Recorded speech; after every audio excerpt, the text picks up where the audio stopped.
My dear brothers and sisters in the Lord, the people of Nazareth in today's gospel reading were slow, very slow, to recognize the implications of the great wisdom Jesus possessed and the power of God at work in him.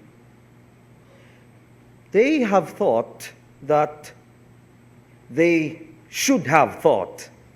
God must be working through Jesus in a special way. But what happened is that they did not accept him.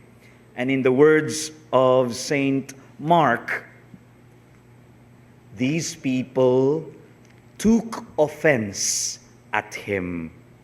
In other words, they despised him because Jesus for them was a very familiar to them, no? They knew his family. They knew his mother, his brothers, his sisters. He was one of their own. For these people, Jesus was too ordinary. Parehar na nato maybe like to that extent. So he could not possibly be all that the different. He is not that different to everyone else in Nazareth. Ang mga taho nga nadungog nila, ang fame nga ni-spread out throughout the land of Judea and Galilee, para nila, istoryae, kailami ana uy, amor na siligan. It is clear that too much familiarity is no longer healthy. The gospel reading, brothers and sisters, suggests that we can sometimes be slow to recognize the presence of God in the ordinary and in the very familiar things. We don't have to go long distances, encounter extraordinary phenomena to make contact with the power of God.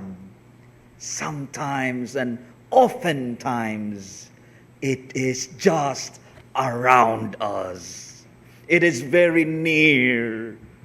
It is in the familiar, in the ordinary, that we have the eyes, the ears, the presence of God. Mabutaan na lagita kay familiar na kay ta. Pero diha sa kaordinaryo, diha sa familiar, God's presence is still present. The gospel reading invites us all to see the familiar and the ordinary with the new eyes of faith. Because the failure of the people of Nazareth to see in this way inhibited, muy nagpugong, what Jesus could do among them. Our seeing, brothers and sisters, with the eyes of faith gives the Lord enough space to work among us in new ways, even in the familiar and ordinary ways.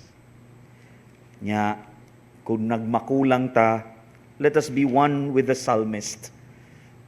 Sometimes we take for granted the familiar and the ordinary things. Let us one with the psalmist in saying, Lord, forgive the wrong we have done. If we are that slow in recognizing you in the ordinary things of life. Pebrero na sad, hinaot, we find some good things, God's ways, as we approach another month of the new year.